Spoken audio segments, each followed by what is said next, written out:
Terus balik lagi sama gue di channel Beratin. Selamat hari Senin teman-teman, semangat baru. Ya, minggu ini adalah minggu yang benar-benar mendebarkan, dimana sama kita tunggu ya, udah lama banget untuk cut rate. Ya, jadi kita lihat dulu untuk isi event di minggu ini per tanggal 17 September. Ini ada call retail sale ya, sama retail sales ini jam setengah 8 malam. Kemudian disusul dengan isi event di tanggal 18 September itu ada crude oil inventory jam setengah 10 malam. Kemudian di tanggal 19-nya, cuman ini dini hari nih ya, subuh nih. Ya berarti pas 18 ganti tanggal 19 dini hari atau subuh jam 1 itu ada FOMC statement. Kemudian ada economy projection juga, ada Fed interest rate decision, ada press conference. Jadi cukup padat nih jam 1 subuh dan di 1.30. Ya baru malamnya ini ada initial jobless claim dan Philadelphia Fed manufacturing ya jam setengah 8 malam sama jam 9 ya existing home sales. Jadi bisa di prepare untuk tanggal berikut ya 17, 18, 19, cuman main eventnya itu di 19 waktu subuh gitu ya teman-teman, atau pas 18-nya lah, 18-nya lewat sedikit. Ini bisa diperhatikan teman-teman. Sekali lagi, sekarang kan sudah di hari Senin tanggal 16 ya, berarti besok itu baru ada news event 18 dan 19-nya gitu ya. Jadi memang harapannya mereka akan cut rate ya. Di sini kan previewnya 5,5 ya, ini 5,25 berarti memang ekspektasinya mereka cut rate 0,25 saja. Semoga setelah 0,25 disusul dengan press conference atau speech-nya dari FOMC ini mereka ada mau suntik dana dan lain sebagainya gitu ya. Tidak hawkish teman-teman ya, tapi dovish ya. Jadi kalau misalkan itu terjadi, possible banget untuk market bisa lebih hijau lagi ya. Harapannya itu, harapan besarnya itu semoga bisa tercapai dan khususnya altcoinnya bisa lebih bertenaga gitu ya. Baru kita bisa benar-benar merasakan akhirnya cicipin buruan di cycle kali ini gitu. Karena kemarin-kemarin kan wah, altcoin itu kan lumayan naik ya di kuartal 1 awal-awal di 2024 di tahun ini, dan akhirnya memble balik lagi ke dasar, dan ya semoga ini menjadi titik awal yang bagus ya. Cuman balik lagi masih adanya risk ataupun skenario bearish teman-teman kalau memang tidak sesuai harapan yang tadi saya sampaikan ya. Jadi bisa di prepare untuk skenario bagusnya dan skenario buruknya. Kalau terjadi teman-teman harus melakukan apa ya, kalau harus pikirkan juga gitu ya. Oke. Jadi kemarin itu di hari Minggu saya sudah upload 2 video ya sesuai request. Di sini ada PP dan DOX ya, kemudian ada Ethereum dan juga Floki. Dan kita lihat overall market di sini Fear and Greediness masih di fear ya. Mayoritas masih takut menjelang tanggal 18 nanti. Kemudian market koreksi lagi. Ya di sini Ethereum masih memble banget guys tuh. Turunnya itu dalam loh. Ya, Ethereum dan disusul altcoin juga turunnya lumayan dalam lagi, sekitar 5-8% penurunannya. Nih tuh. Ya dimana kemarin kan kita lihat juga untuk Bitcoinnya secara weekly ini sempat nge-spike sampai 60.600-an dan closingnya ini di 59.200-an dolar secara weekly ya. Kita bisa lihat di sini cukup bagus sebenarnya closing weekly-nya. Adanya bullish engulfing ya, walaupun masih ketahan di MA21 ya. Sekarang ada red candle, cuma nanti kita pantau secara daily dan hourly bagaimana ya. Jadi untuk si Bitcoin secara overall oke ya, closing weekly-nya cukup oke. Cuman memang belum mampu break ya dari high sebelumnya. Kalau weekly kan high sebelumnya itu di 64.800-an dolar lah ya. Sampai hari ini mampu di break, nah itu baru penentuan untuk testing ke trendline resistance yang strong untuk si Bitcoin. Tapi so far untuk saat ini ya ini cukup bagus lah untuk Bitcoin secara weekly ya. Teman balik lagi nih event ini yang benar-benar kita tunggu gitu ya. Nggak cuma Bitcoin, bahkan seluruh market teman-teman ya, karena memang itu akan berdampak secara global, nggak cuma spesifik ke Bitcoin atau kripto doang ya. Oke. Kalau Bitcoin secara daily-nya gimana? Nah, kita bisa lihat daily-nya ini closing-nya bagus sebenarnya ya, di 60.500-an dolar. Ini pada 13 September. Kemudian pada 14, 15 dan per hari ini 3 candle ya. Kita bisa lihat nih satu bull candle dibalas dengan 3 candle, berarti jauh lebih korektif ya untuk dia koreksi atau penurunannya. So far dia lagi testing di trend resisten ini MA21 plus di sini adanya area tahanan lagi nih Ini coba saya tandain dengan box putih area SNR sebelumnya. Ya di sekitar 57.600-an, 57.500 dolar gitu ya. Jadi masih sama sesuai info yang saya sampaikan. Once dia break ya dari tren resisten ini di garis warna kuning, dia testing bagian atas 60.600-an.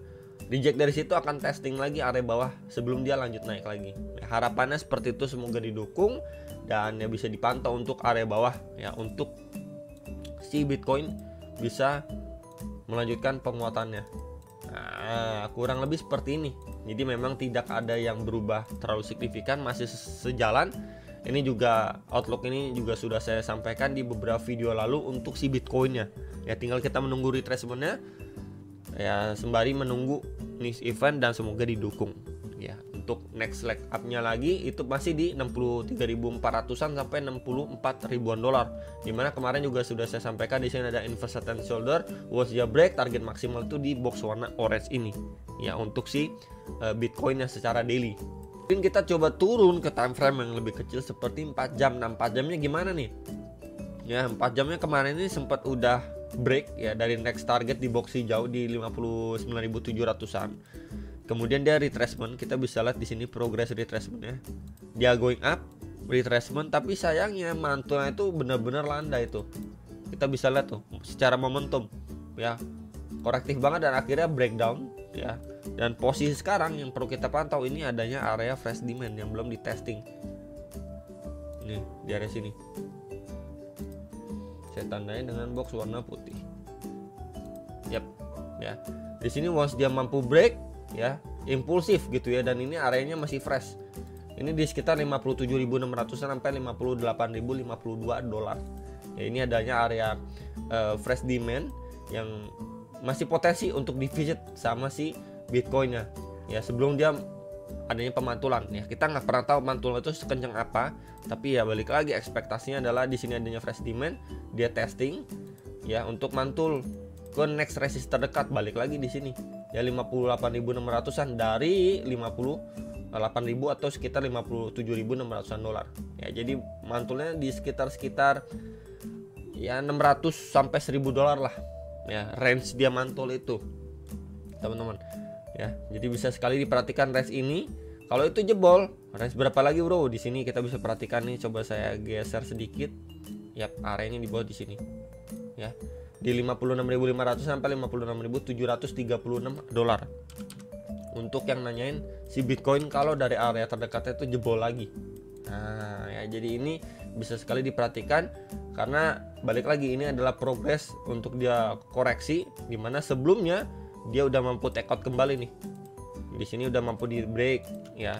Kemudian lebih atas lagi udah mampu di break lagi tuh. Ya tinggal kita menunggu dia koreksi dan ya memang kita dapetin koreksi nih. Karena kan kemarin tuh ngepumpnya waktu di weekend ya teman-teman ya. Ini waktu di weekend itu dia ngepump dan pasti meninggalkan gap. Ya kalau misalkan teman-teman mau lihat di CME atau apa, pasti kan adanya gap ya, ini di fill dulu sama si Bitcoin ya. Jadi sangat-sangat wajar, tinggal kita menunggu area bawahnya untuk memanfaatkan pantulan. Mungkin buat teman-teman yang mau scalping dan lain sebagainya, karena memang ini ada jelang news event penting yang mungkin bisa dimanfaatkan untuk scalping dulu gitu ya.